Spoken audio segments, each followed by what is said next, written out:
Good morning. It is Thursday, June 29th. It is 20 to 10. And have I had some days? It's a beautiful day out. Finally got my grass cut. The weather was so downpoury and off and on that I never got a chance to get out there and get it done. Plus I had so much chaos going on. And I'll tell you about that. But I want to get out there today and do some raking, get some of these little stones picked up. I didn't cut that portion of my grass just because the dirt's still so soft and I don't want to mess with my new grass. But I've made myself a chart. What did I do with it? Oh, right here. Just of daily chores, things I want to do on... Like Monday, I take care of the garbage. Tuesday, I'm going to declutter a spot. Wednesday, I'm going to dust. Thursday, I'm going to Windex. That's today. And I mean, I really just have water and vinegar. But anyways, Friday, vacuum. And Saturday, mop a floor. Now, that might not happen this Saturday because my daughter's coming. But then I broke it down every day over the span of 2 weeks, Monday to Friday, where I spend an extra 15 minutes in a certain room.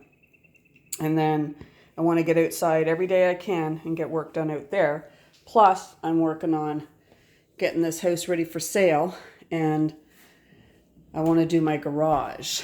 So I already started work. I got to the dump yesterday. Oh, I actually got most of this cleaned up.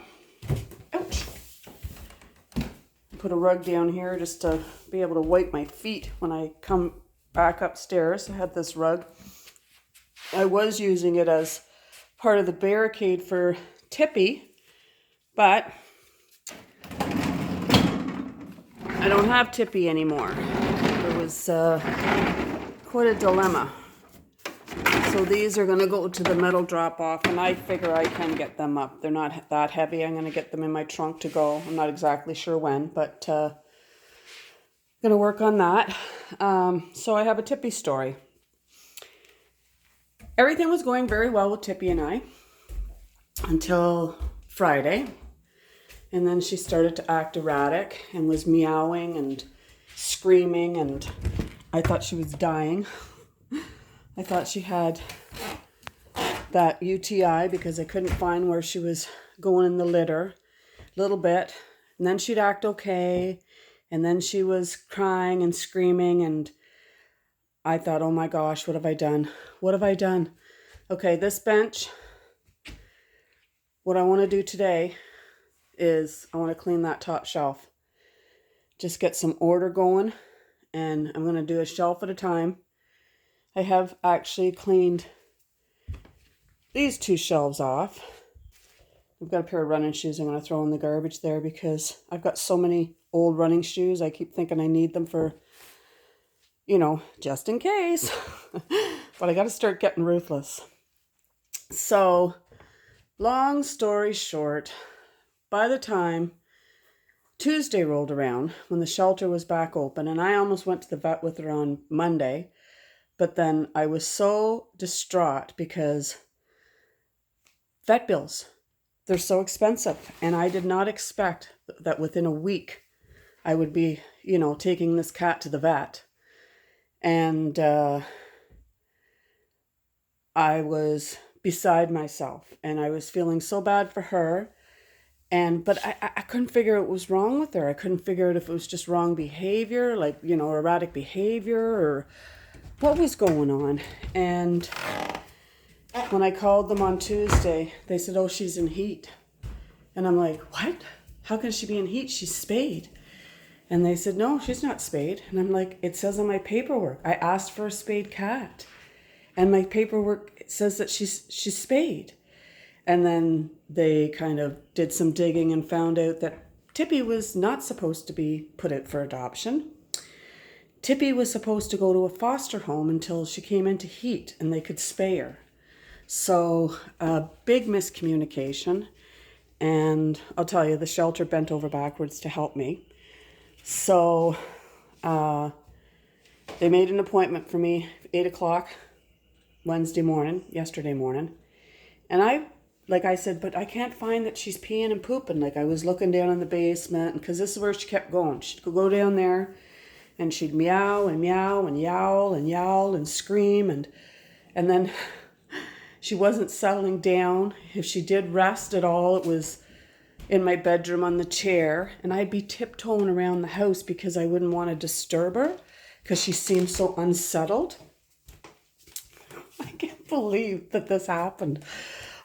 Just the whole way it unfolded, and I was like, oh, I've made the biggest mistake of my life. I shouldn't have done this. It was such a spur of the moment decision. And, and all the paperwork said that I would be responsible, you're responsible for your cat, and which I understand, vet bills and everything. But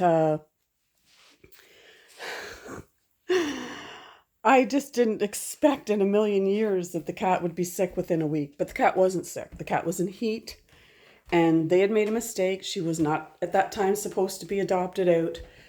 When they told me, bring her in, we'll get her spayed, I had, right up until that point, I was so relieved.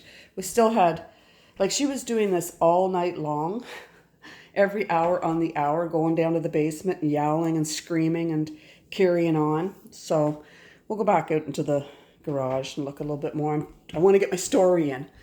And, I thought, well, I'll just bring her home and, we'll carry on. And then I thought, what if something goes wrong with the spay? What if she does get sick? What if? And it's like, and just the whole inside cat thing. I'm like, what a boring life for a cat to be an indoor cat. But I guess some cats don't mind, and she never showed any desire or want to go outside. So, but long story short, I came to the conclusion that this was not the home for Tippy, that we had been through too much trauma in too short a period of time, and I'm trying to sell this house, and I'd probably do a lot better if I didn't have a cat in my home and that I have to move again. So I talked it over with the shelter, and they wholeheartedly agreed. They said that what we want for our clients and our animals is to have a good experience, and this has not been a good experience for you. And Tippy will be well taken care of, and they will find her a forever home. And when you're ready for a cat, then you come back. And they refunded me my money. They apologized upside down and backwards.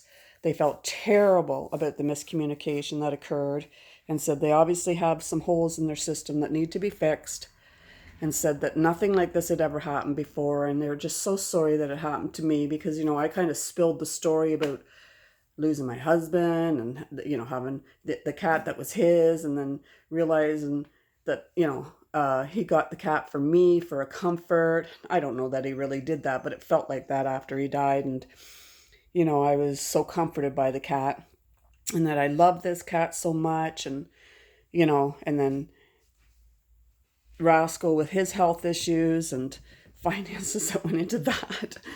And so they said, it all turned out, I think, for the best. So I am, back in a house, empty house with no animal. But I'll tell you, when I walked in yesterday without her and the yowling had stopped, the screaming had stopped, I was so relieved. And it's part of me still wants to go get her, just say, oh, what the heck. I mean, when she was sweet, she was very, very sweet, just a sweet little girl. But I thought, no, this is a sign. Let's take this as a sign that I'm not meant to have a cat right now, and that's okay, that I can have one down the road. But that's my story. What's the lesson? What's the moral of the story? Do not make impulsive decisions. For me, talking to me, sit down with your pros and cons list, pray about it for days. The snap decisions. I have got to stop making snap decisions. So anyways, what I'm going to do right now is I'm going to set this clock for an hour, and I want to go around, do what's on my list, Windex. I call it Windex, but it's like I said, vinegar and water, and clean anything I can for I think I'll do that for 15 minutes. And then I'm going to go out to the garage for 45. So I'm going to set this for 15, and then I'll set it for 45 to go out in the garage, and then I'll be back and we'll see where I'm at. Go. Okay, 3 minutes left, but I'm at a natural break, so I ran around and did some Windexing with vinegar and water, and I kind of don't like the way it turned out too much, but I guess it's okay. And I didn't get every little spot, but it was just a quick, I did it for 15 minutes. I did the pictures there, but I didn't do the pictures over there. I thought I'll do that next time the Windexing comes around, and that's what I'll just keep rotating that way. You know, kind of picking up where I left off last time. Same with the dusting. And I figure if I, dust, Windex, and vacuum every, Monday to Friday, somewhere in there, it just keeps it up. And that's what I'm trying to do so that I do not have to do a big clean when the day comes. Plus, it's good habits. Like this chart that I got for keeping my counter and my table clean. I've been doing it. Even through all the stress. Like there was, I had my sister and my nephew, and they were out when the cat was acting like that. And they were like, uh-oh. It wasn't as bad Sunday, but it got Sunday during the day. Well, it did, and it just progressively got worse. Anyways, I'm not going to go on and on about it. It was, needless to say, I don't want to be overly dramatic, but it was dramatic. So here I am. I've got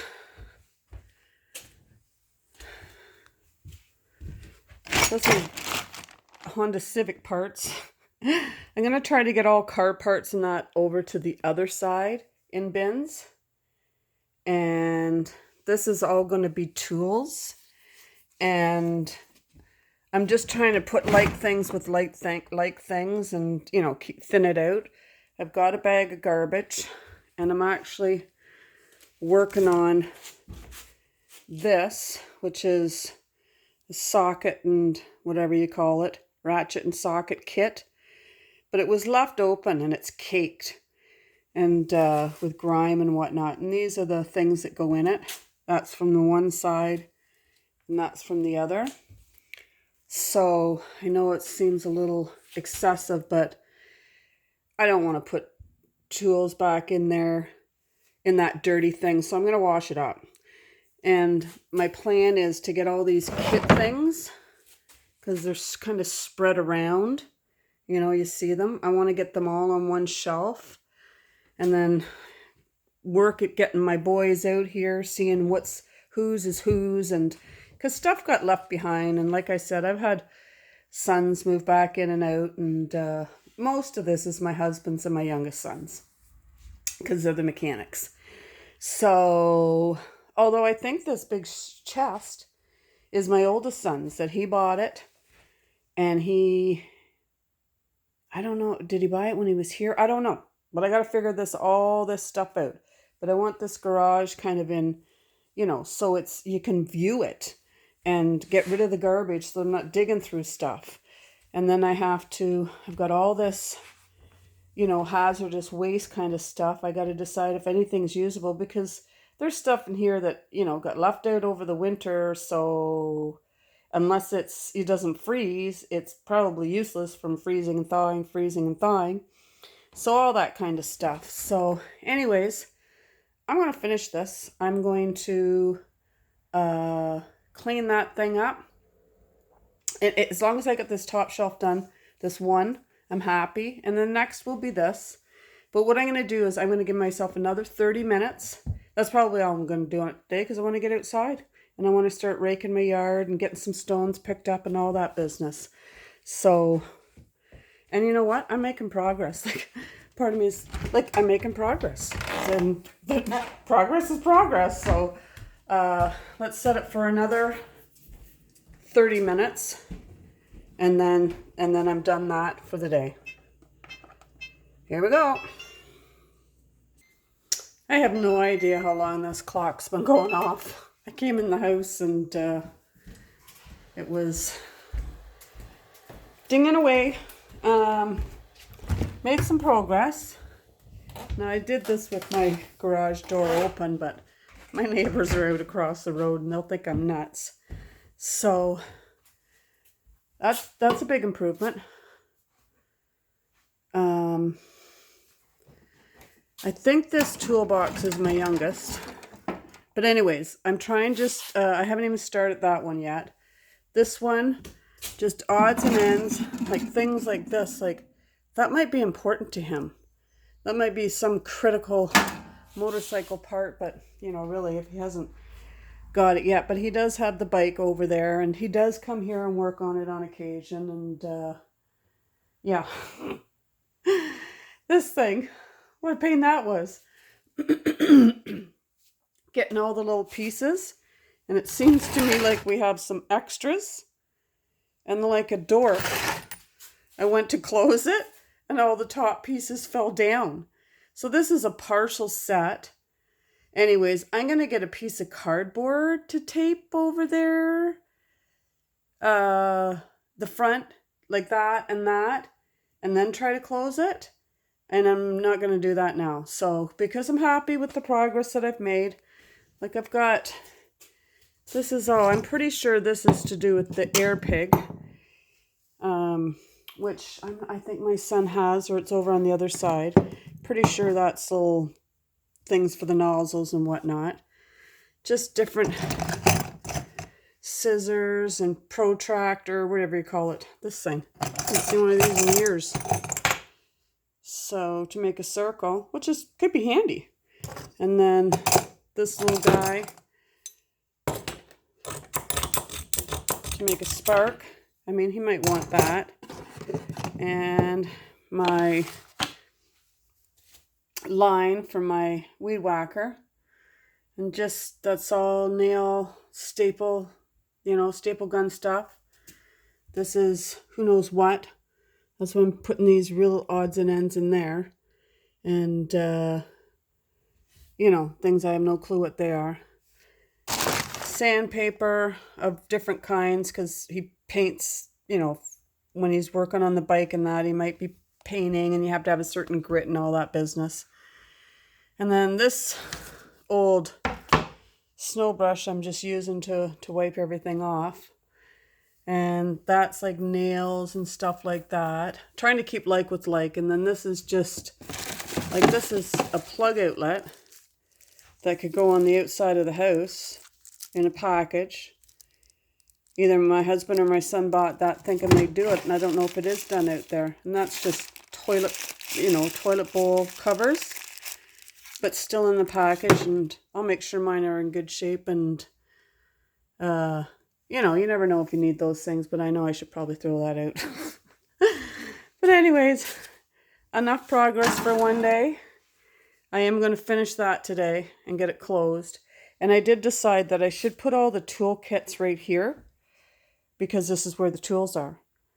I've got all these gas cans that have accumulated over the years. There's a long story behind them. I'm not even going to go into it, but